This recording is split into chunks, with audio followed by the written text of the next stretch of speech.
The small hand tugging at his expensive suit jacket felt like ice against the summer heat. James Mitchell, CEO of Mitchell Enterprises, had just stepped out of his black sedan when the tiny fingers grabbed hold of his sleeve with desperate strength. He looked down to see a little girl, no more than 8 years old, with large brown eyes that held an ocean of pain. Her clothes were torn and dirty, her face streaked with tears that had carved clean paths through the grime on her cheeks. "Please, sir," she whispered, her voice barely audible above the busy city sounds. "My mom is too weak to beg anymore. She can't even stand up. Please, I need help." James had walked past hundreds of homeless people on these same streets. He'd trained himself to look straight ahead, to focus on his phone, to pretend they weren't there. It was easier that way. Safer for his conscience. But something about this child's words made him freeze. The way she said "too weak to beg" struck him like a physical blow. It wasn't just about money or food. This was about survival in its most raw form. "Where is your mother?" he found himself asking, his voice softer than he'd intended. The girl's eyes lit up with hope, as if no adult had bothered to ask her a real question in months. "She's in the car, sir. Our old car. She's been sick for so long, and yesterday she couldn't even get out to ask people for help. I've been trying to get food for us, but people just walk by me like I'm invisible." James looked around the busy street. Business people in sharp suits hurried past, checking their phones, avoiding eye contact with anyone who might slow them down. He recognized himself in every single one of them. How many desperate children had he walked past without a second thought? "Show me," he said quietly. The girl's face transformed with relief so profound it made James's chest tighten. She grabbed his hand with both of hers and began leading him away from the gleaming office building where he worked, away from the world of board meetings and profit margins, toward something that would change everything he thought he knew about life. They walked 3 blocks through increasingly run-down streets until they reached an abandoned parking lot behind a closed restaurant. In the far corner sat an old sedan, its paint faded and rust eating through the metal like a disease. The windows were cracked and one of the tires was completely flat. But it was the silence from inside the car that made James's blood run cold. "Mama?" the girl called softly, approaching the passenger door. "Mama, I brought someone to help us." There was a weak movement from inside the car, and James saw a woman's face appear at the window. She looked to be in her early 30s, but illness had aged her beyond her years. Her skin had a grayish pallor, and when she tried to smile at her daughter, James could see the tremendous effort it took. "Sweetheart," the woman's voice was barely a whisper, "you shouldn't bother people. Come back in the car." "No, Mama. This man wants to help us. He asked about you. He cares." James stepped closer to the car, and what he saw inside made him understand why the little girl had been so desperate. The back seat was packed with their belongings, a few changes of clothes, some books, a stuffed animal that had seen better days. But it was the front seat that told the real story. The woman was lying across both seats, covered with a thin blanket that couldn't hide how thin she'd become. Her breathing was labored, and James could see the fever sweat on her forehead even through the window. "Ma'am," James said gently, "I'm James Mitchell. Your daughter asked for my help, and I want to understand what's happening here."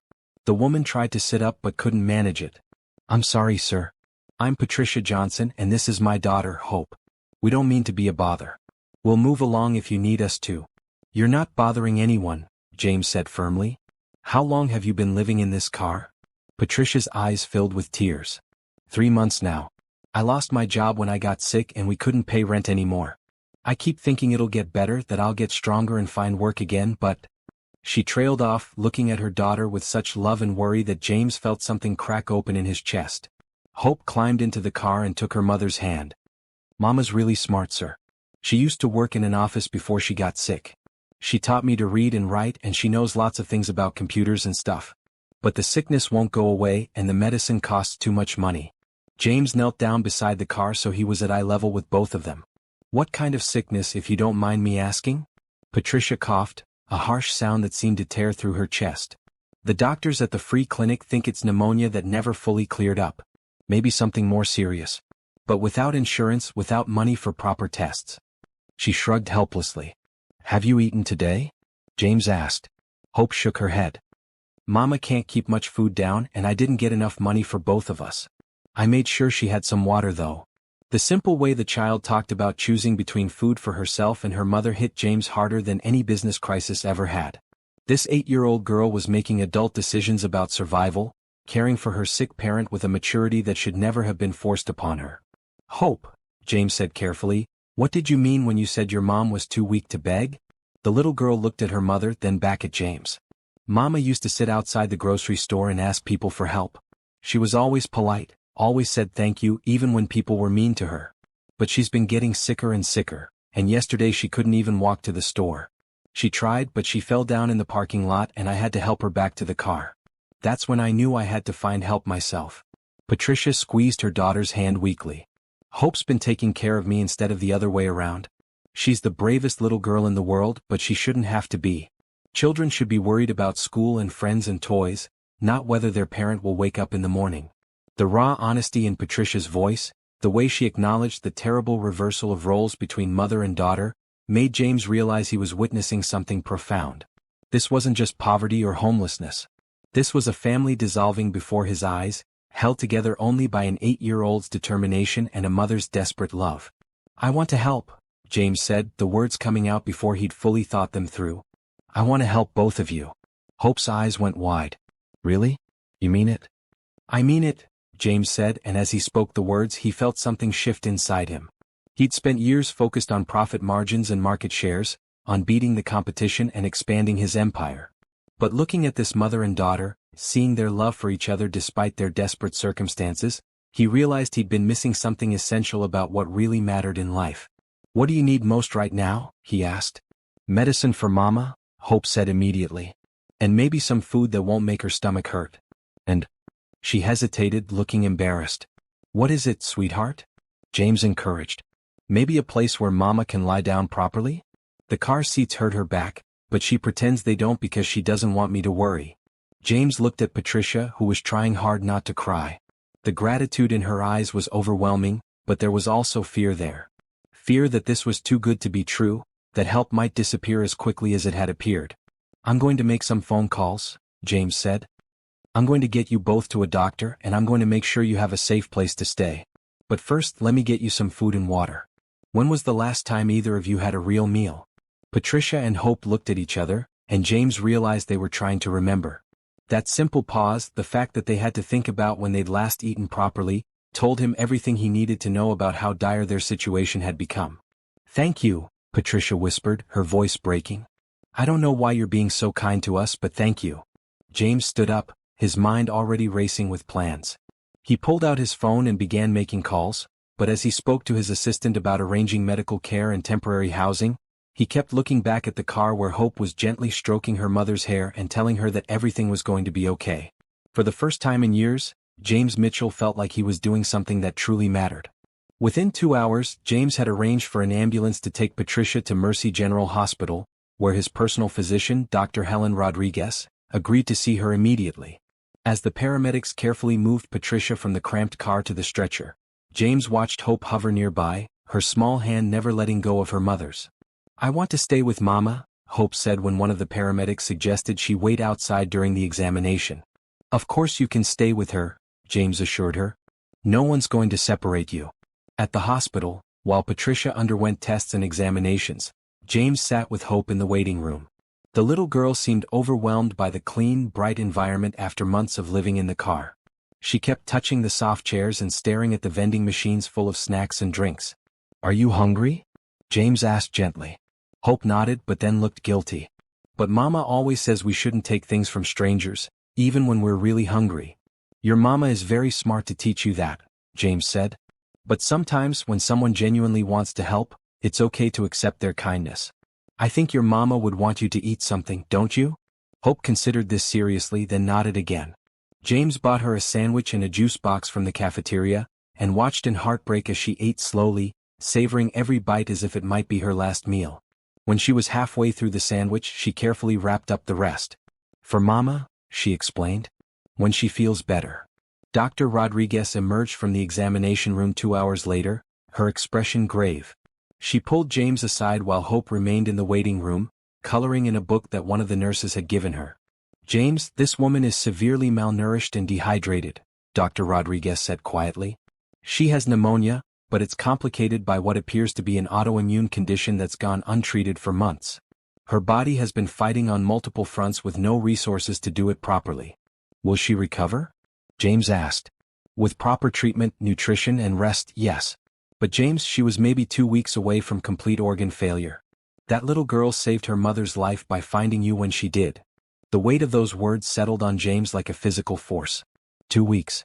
If Hope hadn't tugged on his jacket today, if he had walked past her like he'd walked past so many others, Patricia Johnson would have died in that car, leaving her 8-year-old daughter completely alone. What does she need? James asked. Immediate hospitalization for at least a week, maybe 2. For antibiotics, proper nutrition, and treatment for the autoimmune condition. After that, she'll need ongoing medication and regular checkups. She'll also need time to regain her strength before she can work again. Cost is not an issue, James said firmly. Dr. Rodriguez nodded. I figured as much knowing you. But James, there's something else. That little girl has been carrying a tremendous burden. She's been the parent in this relationship for months now. She's going to need support too, and her mother is going to need to learn how to be the parent again once she's well. When James returned to the waiting room, he found Hope had fallen asleep in the chair, her head resting on the arm, still clutching the wrapped half of her sandwich. She looked so young in sleep, and James realized that awake she carried herself with a maturity that made you forget she was just a child. A nurse approached quietly. We're moving her mother to a room upstairs. She's stable and resting comfortably. The little one can stay with her if she'd like. James gently woke Hope, who immediately looked around in panic until she saw him. Where's Mama? Is she okay? She's going to be fine, James said. The doctors are taking very good care of her. Do you want to see her? Hope's room was private and comfortable, with a small couch that could convert to a bed. Patricia was awake when they entered, though clearly exhausted. She looked better already. The 4 fluids had brought some color back to her cheeks, and her breathing seemed easier. Mama? Hope climbed carefully onto the bed and hugged her mother gently. I'm feeling much better, baby, Patricia said, though her voice was still weak. She looked at James over her daughter's head. The doctor told me what you've done, what you're doing. I don't know how to thank you. You don't need to thank me, James said. I should be thanking Hope for teaching me something important today. What's that? Patricia asked. James looked at the little girl, who was now curled up next to her mother, finally looking relaxed for the first time since he'd met her. She taught me what courage really looks like, and what love really means.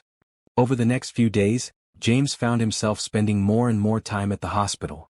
He told his assistant to reschedule meetings and handle urgent matters without him. For the first time in his career, something was more important than business. He learned that Patricia had been an administrative assistant at a law firm before she got sick. She was intelligent and hardworking, but when her illness began affecting her performance, she'd been let go without severance or continued health insurance. The medical bills from her initial doctor visits had eaten through her small savings, and when she couldn't pay rent, she and Hope had ended up on the streets. I kept thinking it was temporary, Patricia told him as she grew stronger. I thought I'd get better quickly, find another job, get back on our feet. I never imagined it would go on so long, or that Hope would end up taking care of me instead of the other way around. You were doing your best under impossible circumstances, James said. And you raised an extraordinary daughter. Hope's strength and compassion didn't come from nowhere. Hope had indeed blossomed in the safe environment of the hospital. She made friends with the nurses, helped other patients by reading to them, and showed a quick intelligence that impressed everyone she met. But James noticed she still saved half of every meal for her mother, and she never went far from Patricia's bedside. She's afraid, Patricia explained when James mentioned this. She's afraid that if she's not watching over me, something bad will happen again. She's been my protector for so long, she doesn't know how to just be a kid. On Patricia's 5th day in the hospital, Dr. Rodriguez delivered good news. The pneumonia is clearing up nicely, and we've got a treatment plan for the autoimmune condition that should keep it manageable. You'll need to stay a few more days, but then you can be discharged. That's when James knew he had to make his offer. Patricia, he said when they were alone, Hope having gone with a nurse to visit the children's ward, I want to help you get back on your feet. Really back on your feet. Patricia looked wary. You've already done so much. We can't possibly accept any more charity. This isn't charity, James said. This is an opportunity. For both of us. He pulled out a folder he'd been carrying. I've been looking into your background. Your former supervisor at the law firm spoke very highly of your work. She said you were one of the most organized and efficient people she'd ever worked with, and that letting you go was purely a business decision, not a reflection of your abilities. Patricia's eyes filled with tears. She said that? She did. And it got me thinking. My company is expanding, and I could use someone with your skills in my executive office. Someone detail-oriented, intelligent, and compassionate. Someone who understands what really matters in life. James, I couldn't possibly. The salary would be $60,000 a year to start, with full health benefits and paid time off. There's also a childcare center in our building where Hope could go after school, and I happen to know that the elementary school 3 blocks away is excellent. Patricia stared at him. You're offering me a job? I'm offering you a fresh start. But only if you want it. I know this is overwhelming and I know you have no reason to trust that this is real. But Patricia, I want you to know that helping you and Hope has changed something in me. You'd be doing me as much of a favor as I'd be doing you. Patricia was quiet for a long moment. What about housing? We can't afford an apartment in the city on any salary. James smiled. I own a small apartment building about 15 minutes from the office. It's nothing fancy, but the units are clean and safe. There's one available that would be perfect for you and Hope. The rent would be reasonable, and I'd be willing to help with the security deposit and first month's rent. This is too much, Patricia whispered. People don't just do things like this. Maybe they should, James said quietly. Maybe we all should. Just then Hope returned with the nurse, chattering excitedly about the baby she'd seen in the nursery. When she saw her mother crying, she immediately rushed to her side. Mama? Are you okay? Are you sick again? No, baby, Patricia said, pulling her daughter close. These are happy tears. Mr. James has offered Mama a job, and he's found us a place to live. A real place with our own rooms and everything. Hope's eyes went wide. Really? We won't have to live in the car anymore? Never again, James promised. Hope looked at him seriously. Will we still be able to see you? The question caught James off guard. In all his planning, he'd been focused on practical matters: the job, the apartment, the medical care. He hadn't considered that this little girl, who had been through so much, might have grown attached to him. Of course you will, he said. We'll be working in the same building. And I hope we'll be friends for a very long time. Hope nodded solemnly, then surprised him by walking over and hugging him around the waist. Thank you for saving Mama, she whispered. And thank you for not walking away when I asked for help. As James hugged her back, he realized that Hope had saved him just as much as he'd saved her and Patricia. She'd reminded him that success meant nothing if you didn't use it to help others, and that the most important things in life couldn't be measured in dollars or quarterly reports. 2 days later, as Patricia prepared for discharge, James arrived at the hospital with a car seat in the back of his sedan and a bag full of new clothes for both Patricia and Hope. He'd enlisted the help of his assistant, Rachel, who had picked out appropriate outfits in the right sizes. Mr. James, Hope said, running to greet him as he entered the hospital room, Mama's feeling so much better. She walked all the way to the nurse's station and back this morning. That's wonderful news, James said, genuinely pleased to see Patricia sitting up in the chair by the window, looking more like herself than she had since he'd met her. Patricia stood up slowly but steadily. I can't believe how different I feel. It's like I'm waking up from a long, terrible dream. The doctor says the treatment is working perfectly, James said. Are you ready to see your new home? The apartment building James owned was a converted brownstone in a quiet neighborhood. It wasn't luxurious, but it was clean, safe, and well-maintained. The unit he'd prepared for Patricia and Hope was on the second floor, with 2 bedrooms, a small living room, and a kitchen with updated appliances. When James unlocked the door and let them in, Hope gasped.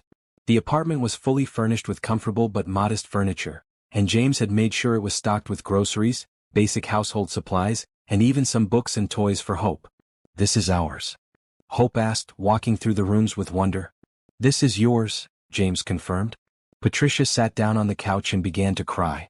I'm sorry, she said, wiping her eyes.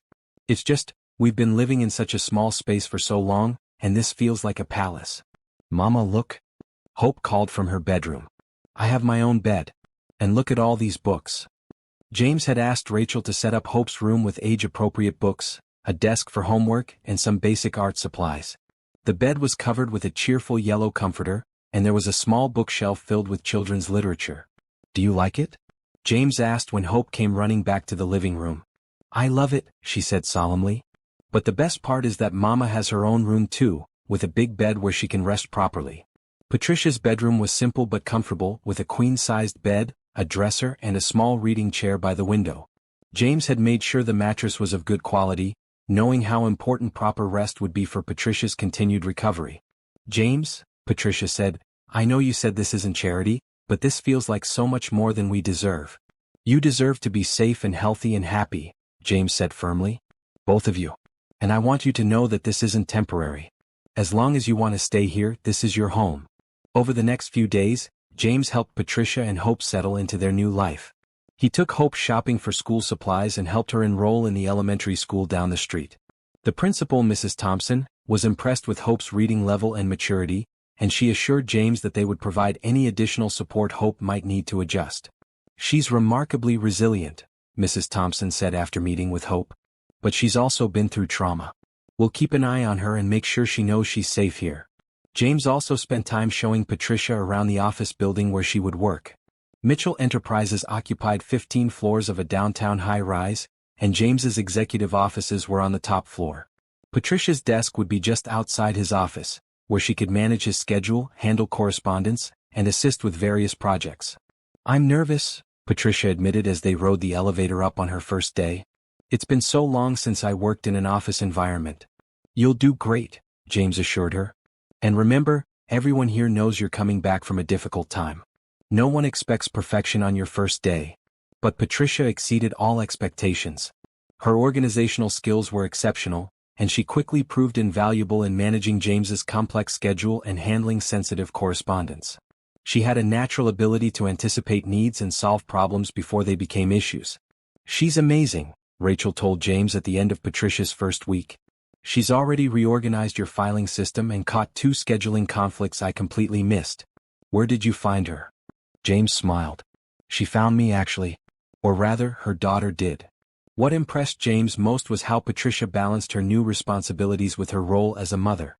She used her lunch breaks to call Hope's school to check on her progress, and she always left promptly at 5 to pick up Hope from the after-school program. I hope you don't mind that I don't stay late or work weekends, Patricia said apologetically. Hope has been through so much and I want to be there for her now that I can be. That's exactly what I want, James said. Hope should be your priority. Work will always be here, but she's only going to be 8 once. As the weeks passed, James watched both Patricia and Hope flourish. Patricia's health continued to improve with proper nutrition, regular medical care, and the reduced stress of having stable housing and employment. Her confidence grew as she mastered her new role and proved her worth to the company. Hope thrived in school, making friends and excelling in her classes. But what pleased James most was watching her learn how to be a child again. She no longer hoarded food or worried constantly about her mother's health. She played at recess, joined the school's reading club, and even started taking art classes after school. She's different, Patricia told James one evening when he stopped by to drop off some documents. She laughs more now. She plays. For the first time in months, she's acting like the 8-year-old she is instead of trying to be my caretaker. And how does that feel? James asked. Like I'm getting my daughter back, Patricia said, her voice full of emotion. And like I'm becoming myself again too. One Friday afternoon, Hope appeared at James's office door with a drawing in her hand. Patricia looked apologetic. I'm sorry, she said. She insisted on showing you something, but I told her you might be busy. I'm never too busy for Hope, James said, setting aside the contract he'd been reviewing. What do you have there?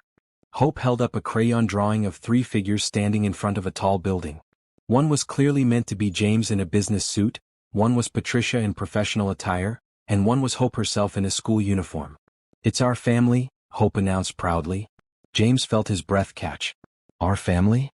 Well, not a regular family, Hope explained seriously. But the family we made. Because sometimes people who aren't related can still take care of each other and love each other, right? James looked at Patricia, who was smiling through tears. That's absolutely right, he said softly. I made it for you to put in your office, Hope said, handing him the drawing. So you won't forget about us when you're working. I could never forget about you too, James said, accepting the drawing and examining it carefully. This is beautiful, Hope. I'm going to frame it and put it right here on my desk. As James looked at the simple crayon drawing, he realized that Hope had captured something profound. They had become a family of sorts not through blood or marriage, but through choice and love and mutual care. Patricia and Hope had needed him, but he had needed them just as much. They had reminded him that true success wasn't measured in profit margins, but in the positive impact you had on other people's lives.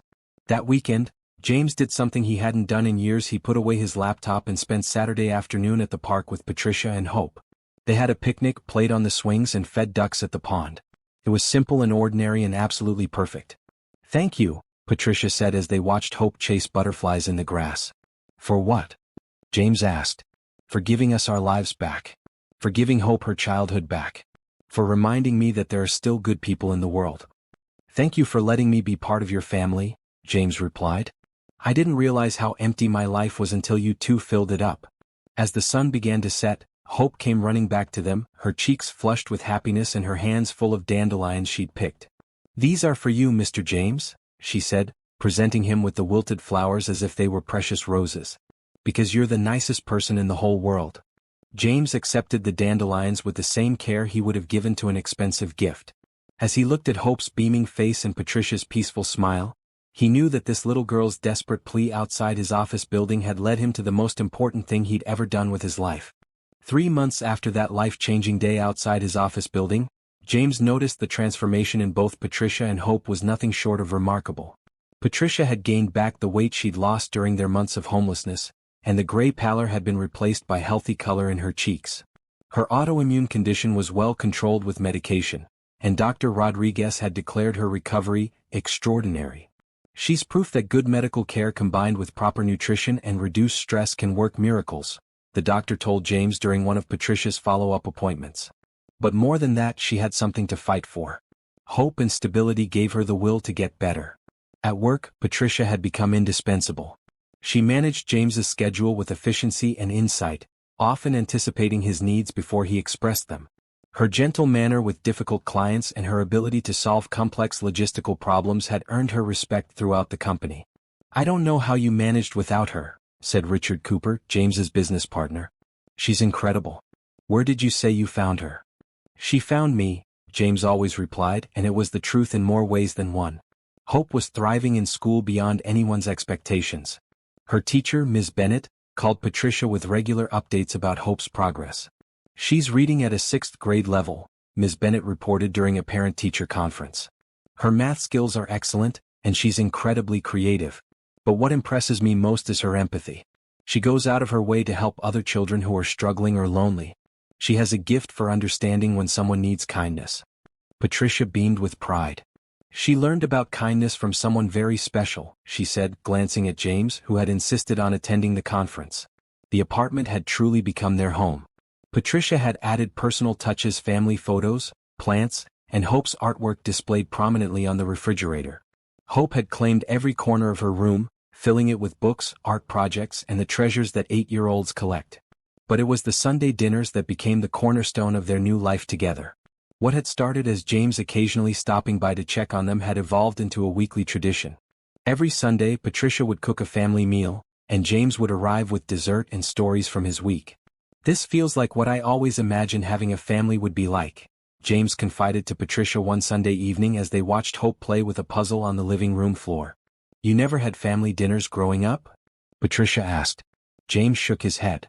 My parents were both busy with their careers. We had a housekeeper who cooked, but we rarely ate together. I thought I didn't need that kind of connection, but now. He paused, watching Hope successfully fit a difficult piece into place. Now I understand what I was missing. You can have it now, Patricia said softly. Family isn't just about blood relations. It's about people who choose to love and support each other. These quiet conversations had become precious to James. Patricia's wisdom, born from hardship but tempered with grace, helped him see his own life more clearly. She never judged his past choices or the lonely existence he'd created for himself, but her gentle insights encouraged him to want something better. I've been thinking, James said one evening as they cleaned up after dinner, about expanding the company's charitable foundation. Maybe focusing on families experiencing homelessness, or single mothers who need support getting back into the workforce. Patricia looked up from drying dishes. That sounds wonderful. You know, there are so many people out there in situations like we were in. Good people who just need a chance, not a handout. Would you be interested in helping me develop those programs? You'd understand the needs better than anyone else on my staff. Patricia's eyes lit up. Really? You'd trust me with something that important? Patricia, you've proven yourself in every way possible. I'd be honored to have your input on how we can help other families. Hope looked up from her homework at the kitchen table. Are you going to help other kids like me, Mr. James? That's the idea, sweetheart. Would you like that? Hope nodded vigorously. I want other kids to have what I have now. I want them to not be scared anymore." The simple statement from an 8-year-old carried such profound understanding that both adults fell silent for a moment. Hope had lived through fear and uncertainty, and now that she was safe, her first instinct was to want the same security for other children. "You have a very special heart, Hope," James said. "Just like your mother." As autumn turned to winter, James found himself looking forward to these Sunday dinners more than any business meeting or social event. The warmth of Patricia and Hope's company had become essential to his happiness. One Sunday in December, Hope made an announcement that surprised everyone. "I want to do something special for Christmas," she said as they finished Patricia's homemade lasagna. "I want to help other kids who don't have homes." "That's a beautiful idea, honey," Patricia said. "What did you have in mind?" Hope had clearly been thinking about this seriously. "Well, I remember what it felt like to be cold and hungry and scared. And I remember how good it felt when Mr. James helped us. So maybe we could help other families feel that good too." James and Patricia exchanged glances. Hope's compassionate heart continued to amaze them both. "What if we organized a Christmas drive at the office?" James suggested. "We could collect toys and clothes and food for families who need them. And maybe we could invite some families over for Christmas dinner?" Hope added hopefully. "So they won't have to be alone?" Patricia smiled at her daughter's generous spirit. "That sounds like a wonderful way to celebrate Christmas." Over the next few weeks, the three of them threw themselves into organizing their Christmas outreach. James's employees responded enthusiastically to the drive, donating everything from winter coats to gift cards to toys. Patricia used her organizational skills to sort and categorize the donations, while Hope helped by making handmade cards for each family they planned to help. "Each card should be special," Hope explained to James as she carefully colored pictures of snowmen and Christmas trees. "Because when people are sad or scared, getting something made just for them helps them feel less alone." James watched her work with such concentration and care, and he marveled at how this little girl who had experienced so much hardship could be so focused on bringing joy to others.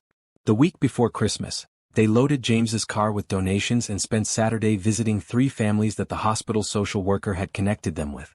Each family was struggling with different challenges: job loss, medical bills, housing instability, but all were facing the holidays with worry instead of joy.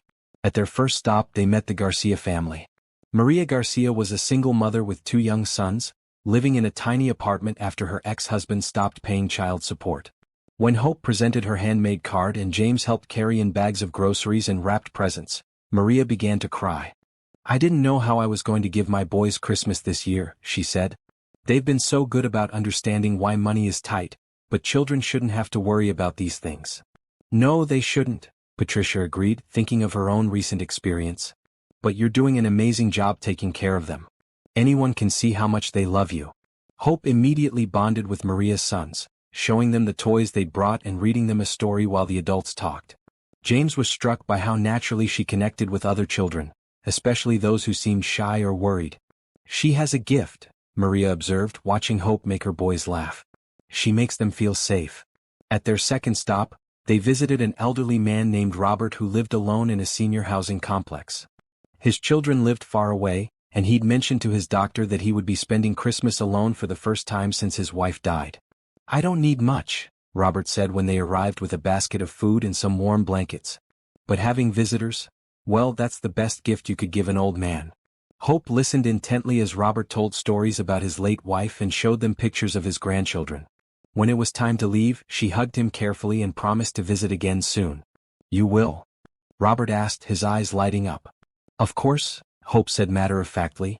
Friends visit each other. Their final stop was the most challenging. The Williams family, Jennifer and her teenage daughter Kayla, were living in their car, just as Patricia and Hope had been months earlier. Jennifer had been laid off from her job as a hotel housekeeper and hadn't been able to find steady work. Kayla was trying to keep up with school while dealing with the stress and embarrassment of their situation. When they approached the car in the parking lot behind a closed restaurant, James felt a powerful sense of déjà vu. The desperation, the careful way the family tried to maintain dignity despite their circumstances, the love between mother and daughter that transcended their desperate situation, it was all heartbreakingly familiar. "Mrs. Williams?" Patricia said gently, approaching the car the same way James had approached theirs months ago. "I'm Patricia Johnson. The hospital social worker said you might be able to use some help." Jennifer looked wary, the same way Patricia had looked when James first offered assistance. "We don't want charity," she said quietly. "This isn't charity," Patricia replied, echoing the words James had once said to her. This is one family helping another. I know exactly what you're going through because I was in your situation not too long ago. She told Jennifer and Kayla their story, how they'd lived in their car for months, how terrifying and exhausting it had been, and how an act of kindness had changed everything for them. As she spoke, Jennifer's defensive posture softened. You really lived in your car? Kayla asked, looking at Hope with new interest. Hope nodded. It was scary and I worried about Mama all the time. But now we have our own apartment, and Mama has a good job and everything is better. How? Kayla asked. How did things get better? Someone cared enough to help, Hope said simply, looking at James. And then we all became a family. They spent an hour with the Williams family, listening to their story and sharing practical advice about resources and assistance programs. James arranged for them to have a hotel room for the next week while Patricia helped Jennifer apply for positions at several companies that were hiring. We want to help you get back on your feet, James explained. The same way someone helped us. When Jennifer started to protest that it was too much, Kayla spoke up. Mom, maybe we should let them help us. Maybe this is how things get better. As they drove home that evening, Hope was quiet in the back seat. Finally, she spoke up. Mr. James, when I asked you for help that day, you could have said no, right? You could have walked away like all the other people did. Yes, I could have, James said. Why didn't you? James thought about it carefully. Because something about you and your mother touched my heart. You reminded me that the most important thing in life isn't what you have, but how you treat other people. And now we're helping other people the same way? That's right. Good, Hope said with satisfaction. That's how it should work. When someone helps you, you help someone else. Like a chain of kindness. Patricia reached back and squeezed her daughter's hand. Where did you get so smart, baby? From you and Mr. James, Hope said matter-of-factly. You taught me that families take care of each other, and that sometimes families are made of people who choose to love each other. As they pulled into the driveway of the apartment building, James realized that Hope had perfectly articulated what had happened to them. They had chosen to love each other, to care for each other, to become a family bound not by blood but by mutual commitment and affection. I love you both, James said quietly as they sat in the car for a moment before going inside. We love you too, Patricia said, and Hope nodded enthusiastically from the back seat. It was the first time any of them had said those words out loud, but they felt as natural and true as anything James had ever experienced. This was what family felt like. This was what love looked like when it was freely chosen and generously given. The new year brought changes that strengthened the bonds between James, Patricia, and Hope even further. James had officially promoted Patricia to executive assistant, with a substantial raise and additional responsibilities that she handled with grace and competence. Hope had been selected for her school's gifted program, and her confidence grew with each achievement. But it was the quiet moments between the milestones that revealed how deeply their trust in each other had grown. One snowy January evening, James arrived for their usual Sunday dinner to find Patricia looking troubled. Hope was in her room doing homework and Patricia was standing at the kitchen window staring out at the falling snow. Everything okay? James asked, setting down the apple pie he'd brought from the bakery Hope loved. Patricia turned to him with tears in her eyes. I got a call from my sister today. The first time I've heard from any of my family since Hope and I became homeless. James knew that Patricia's family had not been supportive when she'd lost her job and housing. Her parents had blamed her for her situation, and her siblings had made it clear they couldn't help. The abandonment by her family had been almost as painful as losing her home. What did she want? James asked gently. She heard through someone that I was doing well again, that I had a good job and a place to live. She wants to visit, to reconnect, with Hope and me. Patricia's voice was bitter. Where was she when we were sleeping in our car? Where was she when Hope was taking care of me because I was too sick to take care of myself? James sat down at the kitchen table and gestured for Patricia to join him. What do you want to do? Part of me wants to tell her to stay away. They made their choice when we needed them most. Patricia wiped her eyes. But another part of me thinks maybe I should forgive them, try to rebuild those relationships. Hope deserves to know her extended family. What does Hope think? I haven't told her yet. She barely remembers my family and honestly they weren't very involved in her life even before everything fell apart. My parents always thought I was too young to have a child, and my siblings were too busy with their own lives to care much about us. James reached across the table and took Patricia's hand. You don't owe them anything, Patricia. You and Hope built a good life without them. If they want to be part of that life now, they need to prove they deserve it. But what if I'm being too harsh? What if they genuinely want to make amends? Then they'll understand that trust has to be earned back gradually. They can't just show up and expect everything to be the way it was before they abandoned you when you needed them most. Patricia squeezed his hand gratefully. You always know exactly what to say to help me think clearly. Because I care about you and Hope more than anything in the world. I won't let anyone hurt either of you, including family members who think they can waltz back into your lives now that things are good again. Just then Hope appeared in the kitchen doorway. Mr. James. I didn't hear you come in. She ran to hug him, then noticed her mother's tears. Mama, what's wrong? Patricia looked at James, who nodded encouragingly. Hope, come sit with us. I need to tell you something. Hope climbed into the chair between them, her expression serious. Are you sick again, Mama? No, baby, I'm healthy. But I got a phone call today from your Aunt Linda, my sister. She wants to come visit us. Hope looked confused. I have an aunt? The question broke Patricia's heart. Hope was 8 years old and didn't even remember having extended family.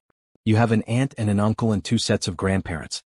But they weren't able to help us when we were living in the car. Hope processed this information with the straightforward logic of a child. Why not?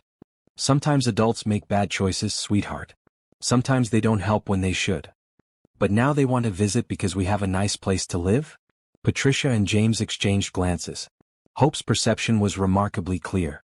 Something like that, Patricia said carefully. Hope was quiet for a moment, then looked at James. What do you think, Mr. James? Should we let them visit? James felt the weight of her trust in asking for his opinion. I think that's something you and your mama need to decide together. But I also think that the people who really love you are the ones who stick by you when things are hard, not just when things are easy. Hope nodded thoughtfully. Like how you helped us when we were sad and scared, and you still help us now that we're happy? Exactly like that. And like how Mama took care of me even when she was really sick? That's right. Hope looked at her mother. Mama, I think we should tell them they can visit, but they have to be nice to you. And if they're not nice, they have to leave. Patricia smiled through her tears. That sounds like a very wise plan. And Mr. James should be here when they visit, Hope added firmly. Because he's our family now, and families should meet each other. The simple way Hope included James in their family decisions, the automatic assumption that he would be part of any important family meeting, touched him deeply. She didn't see him as an outsider or even as a benefactor anymore. To her, he was simply part of their family unit. If your mama wants me here, I'll be here, James promised. 2 weeks later, Patricia's sister Linda arrived for what was supposed to be a brief visit. She was clearly uncomfortable in the modest apartment building, and her surprise at how well Patricia and Hope were doing was barely concealed. You look good, Linda said awkwardly as they sat in the living room. I mean healthy. Better than I expected. What did you expect? Patricia asked coolly. Linda shifted uncomfortably. Well, when I heard you were homeless, I figured you were probably on drugs or something. People don't just become homeless for no reason. The insult hung in the air like a toxic cloud. James, who had been quietly observing from the kitchen, stepped into the living room.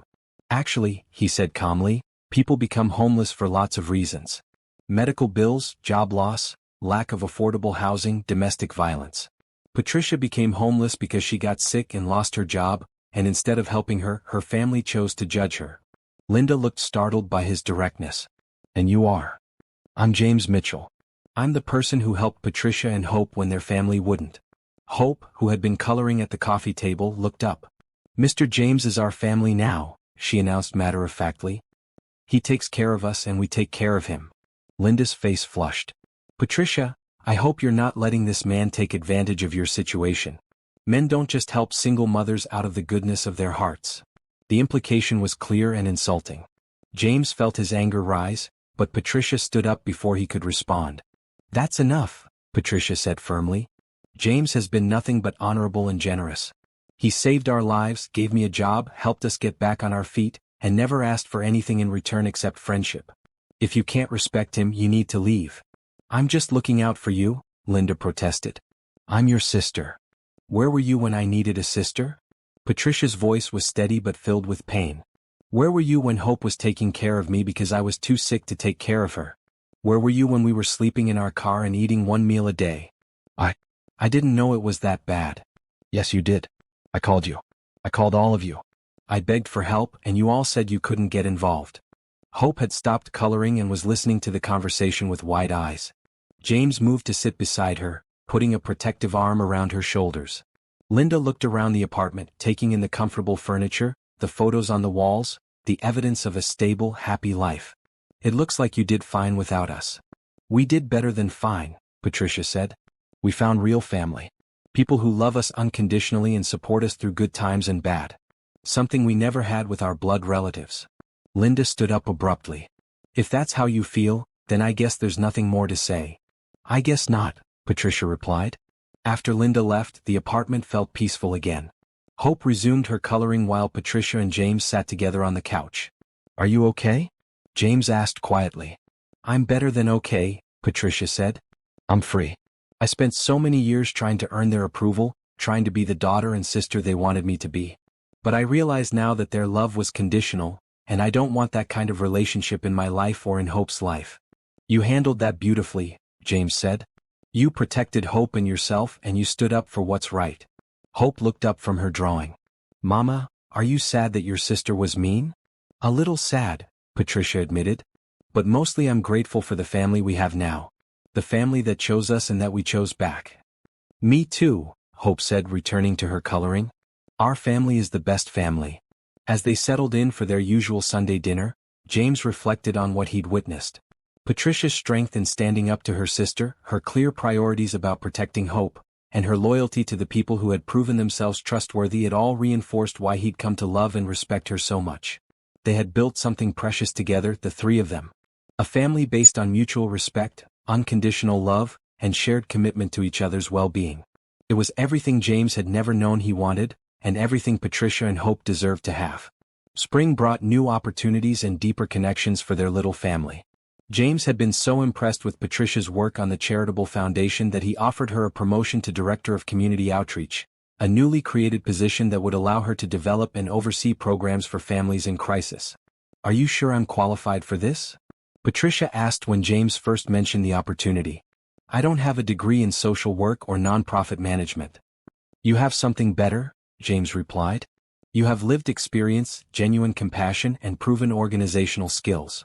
You understand what families in crisis need because you've been there yourself." The new position came with a significant salary increase and its own office, but what excited Patricia most was the chance to help other families avoid the desperate situation she and Hope had faced. "I want to create programs that catch people before they fall through the cracks," she explained to James as they developed the foundation's new initiatives. Early intervention services, emergency assistance funds, job training programs for people who've been out of work due to illness or other circumstances. Hope was thriving in her new environment as well. Her teacher recommended her for accelerated reading and math programs, and she had made several close friends at school. But what impressed James most was how she maintained her compassionate nature even as her own life became more secure. One afternoon, Hope came home from school with a serious expression. "Mama, there's a new girl in my class named Emma. She doesn't have nice clothes like the other kids and she doesn't bring lunch to school. I think her family might not have very much money." Patricia sat down with her daughter.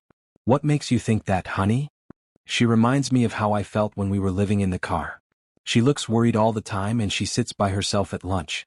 I've been sharing my snacks with her, but I think she needs more help than that." James, who had arrived for dinner and overheard the conversation, was struck by Hope's insight and empathy. At 8 years old, she was not only recognizing signs of poverty and distress in another child, but actively trying to help. "What do you think we should do?" Patricia asked her daughter. "Maybe we could invite her over for dinner? And maybe we could find out if her family needs help like we needed help." That weekend, Hope invited Emma for a playdate. The little girl was shy at first, but Hope's warm friendliness quickly put her at ease. During lunch, Emma ate with the careful appreciation of someone who wasn't sure when her next good meal would come. When Patricia walked Emma home, she discovered that the family was indeed struggling. Emma's mother, Carol, had recently left an abusive relationship and was working 2 part-time jobs to support herself and her daughter. They were living in a small, run-down apartment, and money was extremely tight. "I don't usually accept help from strangers," Carol said when Patricia gently offered assistance. "But Emma talks about Hope all the time, and she says Hope's family is very kind." "We know what it's like to struggle," Patricia said simply. "And we know how much difference a little help can make." Through the foundation, they were able to connect Carol with job training programs, childcare assistance, and emergency financial support. Within a few months, Carol had secured a full-time position with benefits, and Emma's worried expression had been replaced by the bright smile of a secure child. "You saved us," Carol told Patricia during a foundation event where families shared their success stories. "But more than that, you gave Emma a friend who understood what she was going through. That friendship gave her hope when everything else seemed hopeless." Watching Emma and Hope play together, seeing how their friendship had grown from shared understanding to genuine joy, James realized that this was the real impact of what they were building. It wasn't just about providing financial assistance or finding people jobs. It was about creating connections, building community, and ensuring that no family had to face crisis alone. The foundation's success attracted attention from other businesses and community organizations. James found himself speaking at conferences about corporate social responsibility, sharing the story of how helping one desperate little girl had transformed not only her family's life, but his own understanding of what success really meant. "Business success without social impact is hollow," he told a room full of CEOs at a Chamber of Commerce event. "The most rewarding thing I've ever done wasn't closing a $1 million deal or expanding into new markets. It was helping a single mother and her daughter rebuild their lives, and discovering that they were helping me rebuild mine in the process."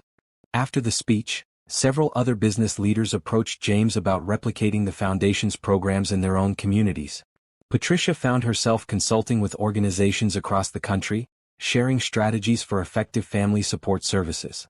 "I never imagined I'd be speaking at conferences and advising other nonprofits," Patricia told James as they reviewed applications for the foundation's expanded programs. "A year ago, I couldn't even imagine having a stable job, let alone a career I'm passionate about." "You're a natural leader," James said. "You always were. Circumstances just hadn't given you the opportunity to show it before." One evening in late spring, as they sat on the apartment building's small patio watching Hope play with Emma and two other children from the neighborhood, Patricia grew thoughtful. "James, can I ask you something personal?" "Of course. Do you ever think about having a family of your own? I mean, a traditional family? Marriage, children of your own?" The question caught James off guard. He'd been so content with their unconventional family arrangement that he hadn't given much thought to traditional relationships. "I suppose I used to think about it," he said slowly. "But honestly, I feel like I already have a family. I have you and Hope, and that feels complete to me." Patricia smiled. "I feel the same way. But I also wonder sometimes if we're being fair to you. You've given us so much and we've kind of absorbed your whole life into ours." "Patricia," James said seriously, "you and Hope didn't absorb my life. You gave me a life worth living. Before I met you, I worked constantly, had no close relationships, and measured my worth entirely by financial success. I was successful by every external measure, but I was completely empty inside. And now I have people I love, work that matters, and a sense of purpose beyond making money. You and Hope didn't limit my life, you expanded it in ways I never knew were possible." Hope ran over to them, breathing hard from playing tag. "Mr. James, Emma's mom said she might be able to get a bigger apartment soon because of her new job. And Emma said she wants to live close to us so we can still be best friends." "That sounds wonderful," James said, pulling Hope onto his lap. "It's amazing how helping each other makes everyone's life better, isn't it?" "Yep," Hope said matter-of-factly. "That's how families work. Real families help each other and stick together." As the sun set over their small but perfect world, James realized that Hope had once again articulated a profound truth. Real families, whether bound by blood or by choice, supported each other through difficulties and celebrated each other's successes. They had created something rare and precious, a family built on mutual love, respect, and commitment. "I love our family," Hope announced, snuggling against James's chest while reaching for her mother's hand. "So do I," Patricia and James said simultaneously, then laughed at their perfect timing. It was a moment of pure happiness, the kind that James had never experienced before meeting them. Simple, genuine, and absolutely perfect. By summer, their family bond had grown so strong that people who didn't know their story assumed James was Patricia's husband and Hope's father. The three of them had developed the easy rhythm of a long-established family, inside jokes, shared responsibilities, and an intuitive understanding of each other's needs and moods. Hope had started calling James Papa James without any prompting, and the first time she did it, both adults had tears in their eyes. Patricia had quietly asked Hope if she was comfortable with James taking on such an important role in her life. "Mama, he already is my papa," Hope had said with 8-year-old logic. "He takes care of us, he loves us, he helps me with homework, and he comes to all my school stuff. That's what papas do, right?" The foundation's work had expanded beyond their original scope. What had started as emergency assistance for homeless families had grown into a comprehensive support system that included job training, childcare, mental health services, and educational support. Patricia now managed a staff of 12 and oversaw programs that served hundreds of families each year. "We're making a real difference," Patricia told James as they reviewed the foundation's annual report. "Last year, we helped 87 families achieve stable housing, and 63 people found permanent employment through our job training programs." "Those aren't just statistics," James said, looking at the photos of families they'd helped that covered one wall of Patricia's office. "Those are real lives changed, real children who now have security and hope."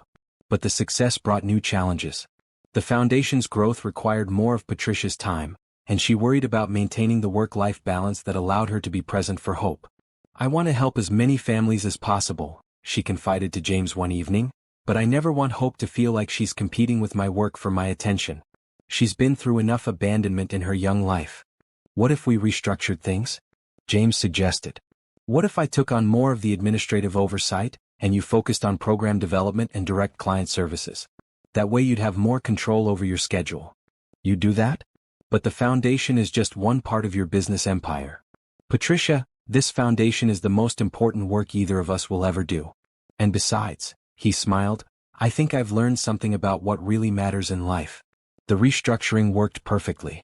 James handled the business side of the foundation while Patricia focused on the hands-on work she was passionate about.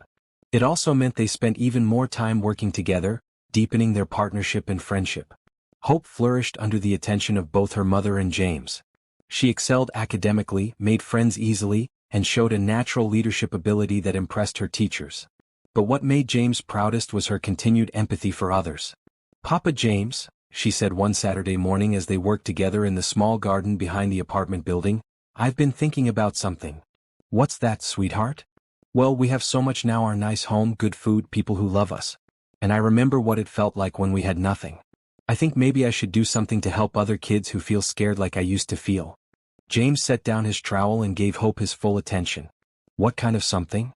"Maybe I could write a book about what it's like to be homeless when you're a kid. Not a sad book, but a book that helps other kids understand they're not alone, and that things can get better." The idea was so mature and thoughtful that James felt his chest tighten with pride. "That's a wonderful idea, Hope. Would you like help with it? Could you and Mama help me? I have all the words in my head, but I need help getting them down on paper the right way." That summer project became a labor of love for all three of them. Hope dictated her memories and feelings while Patricia transcribed and James helped with organization and editing. The resulting book, titled Hope in Hard Times, was a simple but powerful account of homelessness from a child's perspective. "When Mama got sick and we lost our house, I was scared all the time," Hope had dictated. "I didn't understand why other people wouldn't help us, and I thought maybe we were bad people. But then Papa James helped us, and I learned that we weren't bad people, we were just people who needed help. And I learned that sometimes the most important thing you can do is ask for help when you need it, and give help when you can." Local schools and libraries invited Hope to read from her book, and she spoke with a poise and wisdom that amazed everyone who met her. More importantly, other children who were experiencing housing instability or family crisis found comfort in her story. "She has a gift," said Dr. Sarah Martinez, a child psychologist who attended one of Hope's readings. "She's able to normalize trauma without minimizing it, and she gives other children permission to hope for better circumstances." The book's success led to media attention for their story. James was initially hesitant about the publicity, worried it might disrupt their peaceful life, but Patricia convinced him it could help raise awareness about family homelessness. "Our story might encourage other people to help," she said. "And it might give hope to families who are going through what we went through." They appeared on several local news programs and were featured in a national magazine article about innovative approaches to addressing homelessness. But what touched James most was a letter they received from a businessman in another city. "I read your story in the magazine," the letter said, "and it made me realize how many times I've walked past people who needed help. Last week I met a single father and his son who were living in their car. Instead of looking away, I thought about your family and decided to help. I'm happy to report that the father starts work at my company next week, and they've moved into a small apartment. Thank you for showing me that success means nothing if you don't use it to lift others up." "We're inspiring other people to help," Hope said when James read her the letter. "That's even better than just helping people ourselves." As autumn approached, James realized that their first year as a family had transformed all of them in fundamental ways. Hope had gone from a scared, prematurely mature child to a confident, compassionate girl who still carried wisdom from her difficult experiences but was free to be a kid. Patricia had evolved from a desperate, sick woman to a respected professional and community leader who was using her past struggles to help others. And James had changed from a successful but lonely man focused solely on business to someone who understood that relationships and service to others were the true measures of a life well lived. "I've been thinking," Patricia said one evening as they cleaned up after dinner, "about how much our lives have changed." "Good changes?" James asked, though he knew the answer. "The best changes. But James, I want you to know that you could never have predicted how much giving us a chance would give back to you. We came into your life as charity cases, but we became your family. That's not something you can plan for." "No," James agreed, watching Hope help wash dishes with careful concentration. "It's not something you can plan for. It's something much better than that. It's something that happens when you open your heart to possibility and let love guide your decisions instead of just logic." "Do you think we'll always be together like this?" Hope asked, looking up from the dish towel. "Like a real family?" "Hope," James said, kneeling down to her level, "we are a real family. And yes, I think we'll always be together. Because the best families are the ones where people choose to love each other every single day." Hope nodded solemnly, then broke into the bright smile that never failed to light up James's world. "Good. Because I can't imagine being happy without you and Mama." Neither could James. This little girl who had tugged on his jacket outside his office building had given him the greatest gift of his life, a family to love and be loved by, a purpose bigger than profit, and a happiness deeper than any success he'd ever achieved. The second year of their life together brought unexpected challenges that tested the strength of their family bond. In October, James faced a serious business crisis when his largest client unexpectedly terminated their contract, putting hundreds of jobs at risk and threatening the financial stability of Mitchell Enterprises. For the first time since meeting Patricia and Hope, James found himself consumed with work stress, staying late at the office and missing their cherished Sunday dinners. The pressure was enormous, not just for his own financial security, but for the employees who depended on him and the foundation programs that relied on company profits. "Papa James seems sad," Hope observed to her mother after James had canceled their weekend plans for the third time in a row. "He's dealing with some problems at work, sweetheart," Patricia explained. "Sometimes adults have to work extra hard to solve big problems." "Can we help him?" Hope asked. "Families are supposed to help each other when things are hard." Patricia smiled at her daughter's instinctive understanding of family loyalty. "I think the best way we can help is by being patient and supportive, and making sure he knows we love him even when he's stressed." But Hope had her own ideas about helping. The next evening, when James finally made it to the apartment for a late dinner, he found a hand-drawn card waiting on his plate. It showed 3 stick figures holding hands under a rainbow, with "Our family is strong together" written in Hope's careful 8-year-old handwriting. "I made it for you because you look worried all the time now," Hope explained as James read the card. "But I want you to remember that even when work is hard, we still love you just as much." The simple gesture broke through the wall of stress James had built around himself. He pulled Hope into a hug and felt some of the tension leave his shoulders. "Thank you, sweetheart. I needed to remember that." Over the following weeks, Patricia quietly took on additional responsibilities to support James through the crisis. She coordinated with his business partner to handle client communications, managed his schedule to ensure he ate regular meals, and created space at home where he could work without feeling guilty about missing family time. "You don't have to take care of me," James protested when he realized how much extra work Patricia was doing. "You have your own job and responsibilities." "That's what family does," Patricia said firmly. "When you were helping us, you didn't calculate the cost or worry about the inconvenience. You just helped because you loved us. Well, we love you too, and we're going to help you get through this." The crisis required James to make difficult decisions about layoffs and budget cuts. He spent sleepless nights trying to find ways to save jobs while keeping the company viable. It was Patricia who suggested a solution that hadn't occurred to him. "What if you offered voluntary temporary salary reductions instead of layoffs?" she proposed. "Many of your employees have been with the company for years. They might prefer to take a temporary pay cut rather than see their colleagues lose their jobs entirely." The idea worked brilliantly.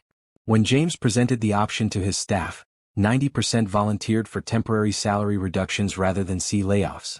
The unity and loyalty of his employees helped stabilize the company and impressed potential new clients. "Your people stayed with you because they trust you," Patricia observed.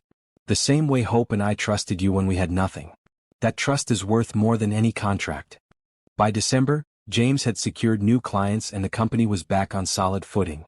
But the experience had taught him valuable lessons about resilience, the importance of family support, and the loyalty that comes from treating people with genuine care and respect. I couldn't have gotten through that without you and Hope, he told Patricia as they decorated their Christmas tree together. You both kept me grounded and reminded me what really matters. Hope, who was carefully hanging ornaments on the lower branches, looked up seriously. Papa James, were you scared you might lose your business? Yes, I was scared, James admitted. But you didn't give up, right? Even when it was really hard. No, I didn't give up.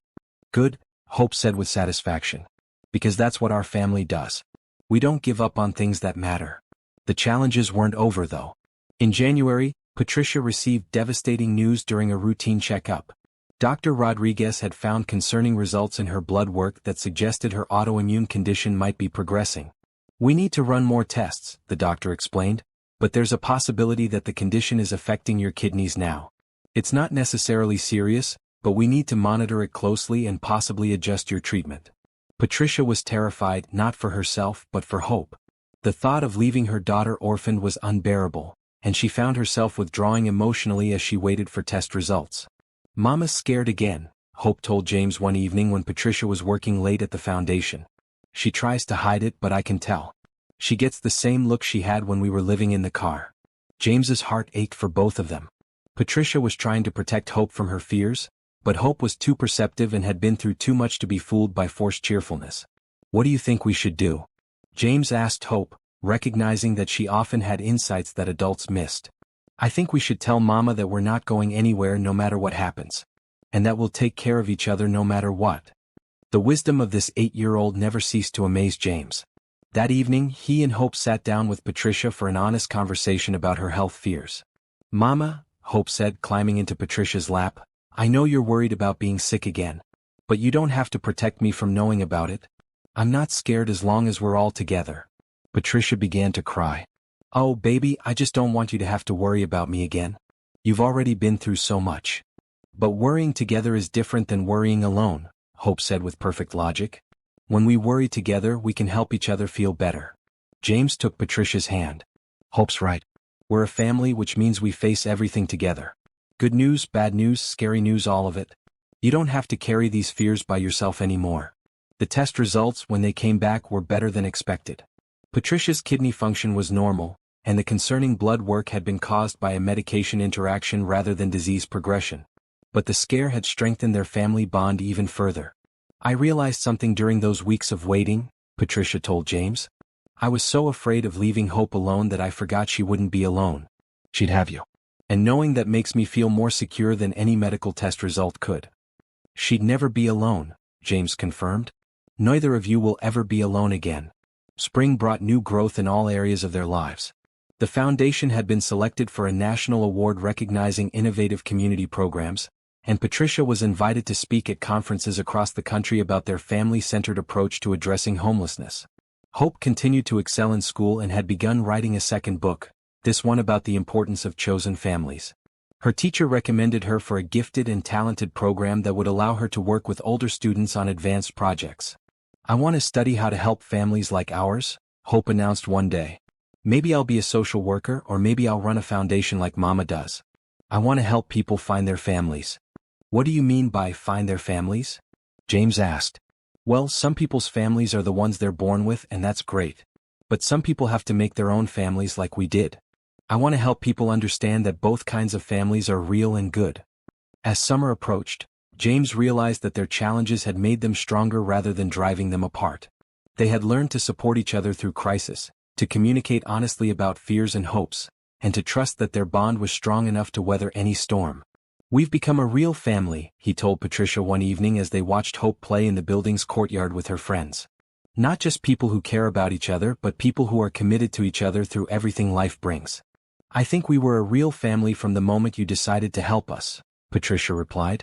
Everything since then has just been growing deeper into that love. Their second year together had proven that their family wasn't just built on gratitude or convenience, but on genuine love, mutual respect, and unwavering commitment to each other's well-being. They had faced financial stress, health scares, and the daily challenges of building a life together, and they had emerged stronger and more connected than ever. 2 years after that life-changing encounter outside his office building, James stood in the auditorium of Hope's elementary school, watching his daughter receive an award for her community service project.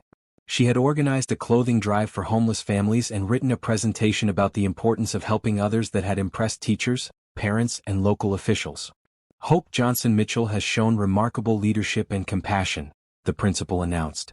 Her project collected over 500 items of clothing for families in need, and her presentation reminded all of us that small acts of kindness can change lives. James felt his chest swell with pride as Hope walked across the stage to accept her certificate. She had hyphenated her name to include his surname without any prompting from him or Patricia, simply announcing one day that she wanted her name to show that she belonged to both of them.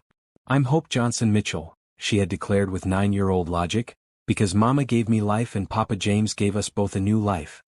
After the ceremony, as families gathered in the school courtyard for refreshments, James was approached by a man he didn't recognize. "Excuse me, are you James Mitchell?" the man asked. "Yes, I am. I'm Tom Wilson. I wanted to thank you for what you've done for my family." James looked confused. "I'm sorry, I don't think we've met." "Not directly, no. But 6 months ago my wife and I were facing eviction after I lost my job due to a back injury. We heard about your foundation through a friend, and Patricia Johnson helped us get emergency assistance and connected me with job retraining programs. I start work as a medical technician next week." The man's eyes filled with tears. "But more than that, your foundation gave us hope when we thought we were going to lose everything. My kids didn't have to change schools, we kept our home, and now I have a career that I can do despite my physical limitations." "That's wonderful," James said, genuinely moved. "But you should really thank Patricia. She's the one who makes the foundation work." I did thank her many times. But she told me something I'll never forget. She said that kindness creates a circle. Someone helped her family when they needed it most, and now she helps other families, and hopefully the families she helps will help others someday too. As Tom walked away to rejoin his family, James thought about Patricia's words. The circle of kindness that had started with his decision to help one desperate little girl had expanded far beyond anything he could have imagined. Later that evening, as their family celebrated Hope's award with her favorite dinner, James reflected on how much their lives had changed. Patricia had been promoted again and now oversaw the foundation's expansion into 3 other cities. Her work had gained national recognition, and she was frequently consulted by government agencies and nonprofits about best practices for family support services. But despite her professional success, she never missed Hope's school events or their family time together. Hope was thriving academically and socially, but what impressed James most was her continued empathy and wisdom. She had recently started a pen pal program between her school and a school in a low-income area, helping children from different backgrounds understand each other's lives. "I learned that when people understand each other, they're more likely to help each other," Hope had explained when asked about the program. "And when people help each other, everyone's life gets better." As for James himself, he had found a balance between business success and personal fulfillment that he'd never thought possible. Mitchell Enterprises was more profitable than ever, but it was the foundation's work that gave him the greatest sense of accomplishment. "Papa James," Hope said as they finished dinner, "can I ask you something?" "Of course, sweetheart. Do you remember what your life was like before you met me and Mama?" The question caught James off guard. "Why do you ask?" "Well, I remember what our life was like before we met you, and it was really scary and sad. But I can't imagine what your life was like without us. Was it lonely?" James considered the question seriously. Hope deserved an honest answer. "Yes, it was lonely," he said. "I had work and I had money, but I didn't have people who loved me just for who I am. I didn't have anyone to share good news with or anyone to comfort me when things were hard. I thought I was successful, but I was really just empty." "And now?" Hope asked. "Now I have everything that matters," James said, looking at both Hope and Patricia. "I have people I love and who love me back. I have work that makes a real difference in the world. I have a family that makes every day worth living." Hope nodded seriously. "Good. Because Mama and I love you so much and we want you to be happy." "I am happy," James assured her. "Happier than I ever imagined I could be." That weekend, they visited the Garcia family, whose children had become close friends of Hope's through the foundation's programs. Maria Garcia was now working as a nurse's aide and had saved enough money to move her family to a larger apartment in a safer neighborhood. "I still can't believe how much our lives have changed," Maria told Patricia as they watched their children play together in the apartment complex's playground.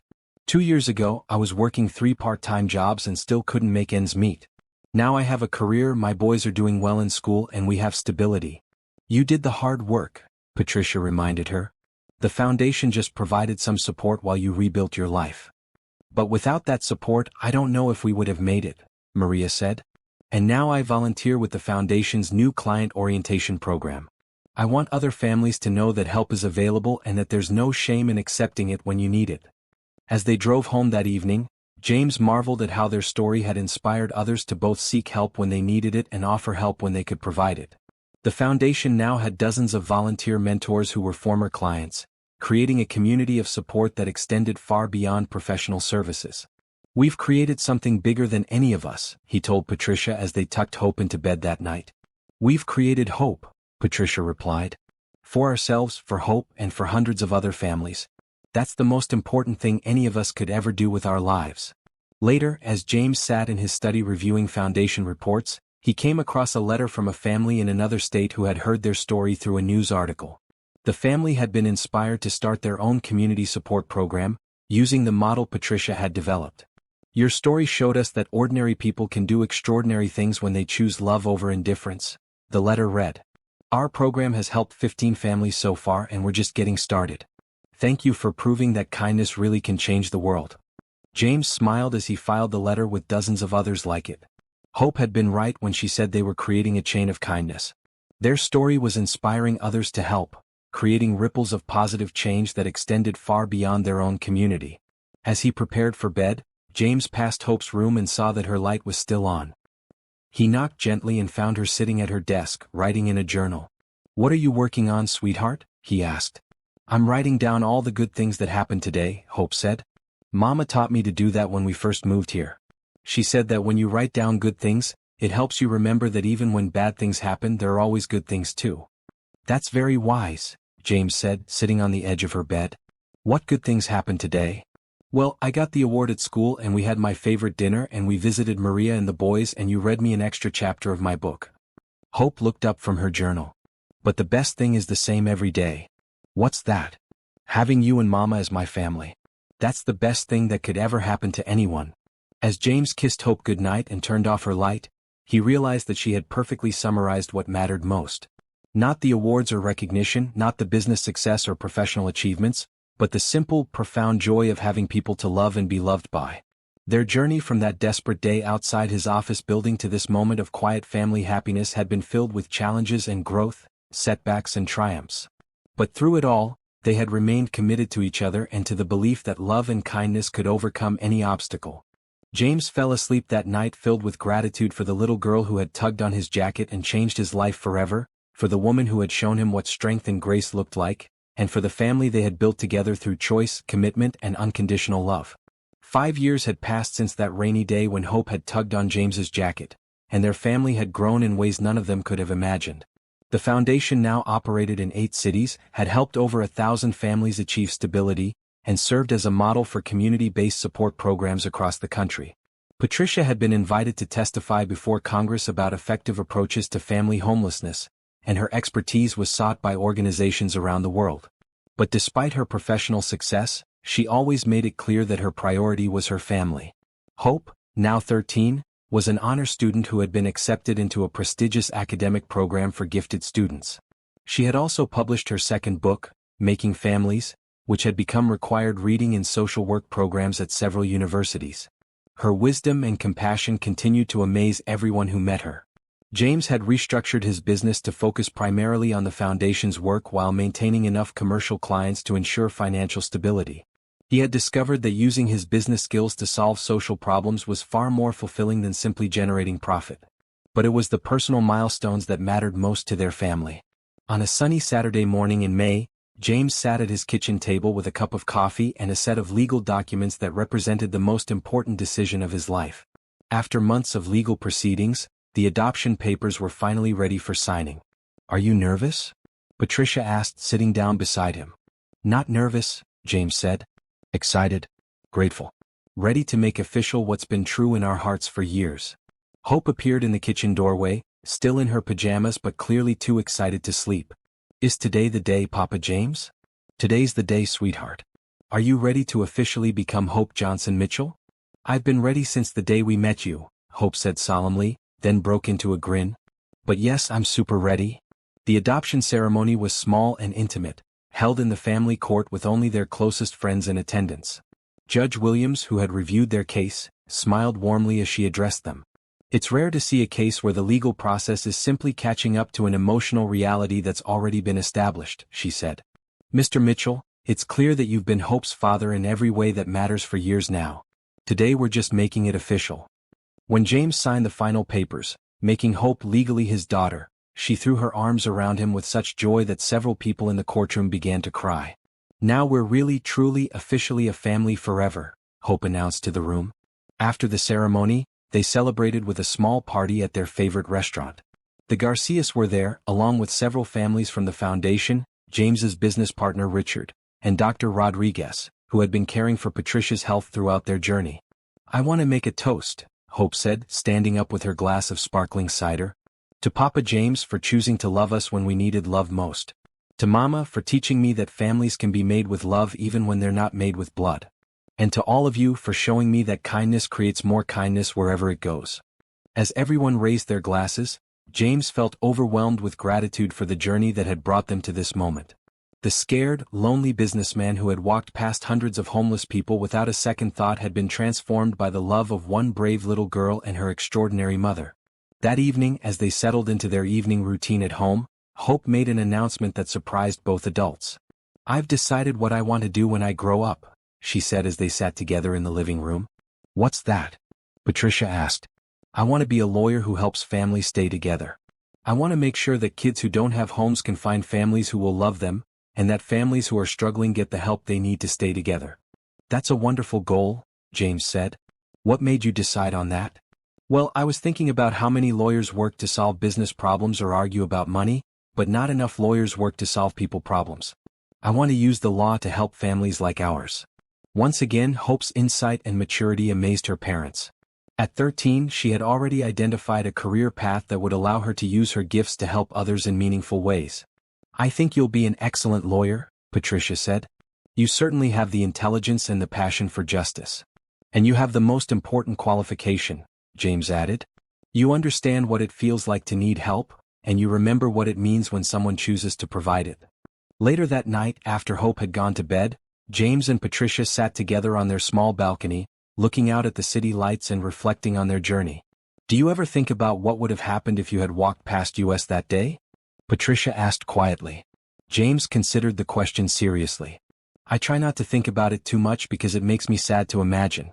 But I think my life would have continued to be successful on the surface and empty underneath. And yours? We might not have survived much longer, Patricia said honestly. I was sicker than I admitted, and Hope was carrying too much responsibility for a little girl. You literally saved our lives. And you saved mine, James replied. Maybe not literally, but in every way that matters. You taught me what love looks like, what family means, and what success really is. We saved each other, Patricia said, taking his hand. That's what families do. As they sat in comfortable silence, James thought about all the lives that had been touched by their story. The thousands of families helped by the foundation, the volunteers who had found purpose in serving others, the businesses that had adopted similar community support programs, and the countless individuals who had been inspired to extend kindness to strangers. Hope was right that day when she talked about creating a chain of kindness, he said. Look how far that chain has extended. And it's still growing, Patricia added. Every family we help, every person who decides to volunteer, every business that starts a charitable program, they're all links in that same chain. The next morning brought news that filled their hearts even fuller. Dr. Rodriguez called with the results of Patricia's latest health screening. Her autoimmune condition was completely stable, her overall health was excellent, and there were no signs of progression or complications. Your stress levels being low and your overall life satisfaction being high have definitely contributed to your continued good health, the doctor explained. Happiness really is good medicine. That afternoon, James received a call that brought their story full circle in the most beautiful way possible. The caller was a social worker from the state agency that oversaw children's services. Mr. Mitchell, I'm calling because we have a situation that we think might be perfect for your family's expertise, the social worker said. We have a sibling group, 2 children, ages 8 and 10, who have been in foster care for 6 months. Their previous placements haven't worked out, and they're specifically asking for a family like yours. What do you mean, a family like ours? James asked. They heard Hope speak at their school about chosen families and adoption. The older child told his caseworker that he wants to find a family that chooses to love kids, not just one that's related to them. He said Hope made him believe that families made with love are just as real as families made with blood. James felt his heart skip a beat. Are you asking if we'd consider adoption again? I'm asking if you'd consider meeting them. No pressure, no commitments. Just a chance for everyone to see if there might be a connection. When James shared the conversation with Patricia and Hope that evening, their responses were immediate and unanimous. Yes, Patricia said without hesitation. If there are children who need a family and we can provide that, then yes. Absolutely yes, Hope agreed. I've always wanted siblings, and if they need love, we have lots of love to give. 2 weeks later, they met Emma and Tyler, siblings who had been removed from their home due to neglect and had struggled to find a permanent placement together. Emma was 8, the same age Hope had been when they met James, and Tyler was 10. Both children were guarded but hopeful, clearly bonded to each other and protective of their relationship. We don't want to be separated, Tyler said firmly during their first meeting. Emma's my responsibility and I take care of her. That's exactly what big brothers should do, James said gently. And in good families, everyone takes care of each other. Emma was quieter than her brother, but Hope's natural warmth gradually drew her out. By the end of their second visit, Emma was showing Hope her drawings and asking questions about what it was like to have a real papa who chose to love you. It's the best feeling in the world, Hope told her honestly. Because when someone chooses to love you, you know it's real. They're not doing it because they have to, they're doing it because they want to. The adoption process for Emma and Tyler took several months, but during that time they spent weekends and holidays with James, Patricia, and Hope, gradually becoming part of the family. James marveled at how naturally their family expanded to include the new children, and how Hope stepped into her role as big sister with grace and wisdom. I remember feeling scared that no one would ever want me permanently, Hope told Emma one evening as they colored together. But Papa James and Mama made me feel safe, and now I want to help you feel safe too. On the day Tyler and Emma's adoption was finalized, their family of 3 had become a family of 5. Judge Williams, who had presided over Hope's adoption, smiled as she made the announcement. The Mitchell family has once again demonstrated that love makes a family, not genetics, she said. Tyler and Emma, you are officially and permanently part of this remarkable family. As they left the courthouse that day, James looked at his family, Patricia, Hope, Tyler, and Emma, and felt his heart overflow with gratitude and joy. What had started with one little girl's desperate plea for help had grown into something beautiful beyond imagination. Are you happy, Papa James? Emma asked, slipping her small hand into his as they walked to the car. I am the happiest man in the world, James replied, and he meant every word. That evening, as they celebrated with their traditional family dinner, Hope raised her glass for another toast. To our family, she said, looking around the table at each beloved face. We started as strangers who needed each other, and we became a family who chose each other. We prove every day that love is stronger than anything else in the world. As James looked around the table at his children and Patricia, he realized that Hope's words captured the essence of their journey perfectly. They had chosen each other again and again, through challenges and celebrations, through ordinary days and extraordinary moments. Their hearts were filled with love not just for each other, but for all the families they had helped, all the lives they had touched, and all the kindness they had inspired in others. They had learned that true success wasn't measured in dollars or achievements, but in the love you gave and received, the lives you improved, and the hope you created in the world.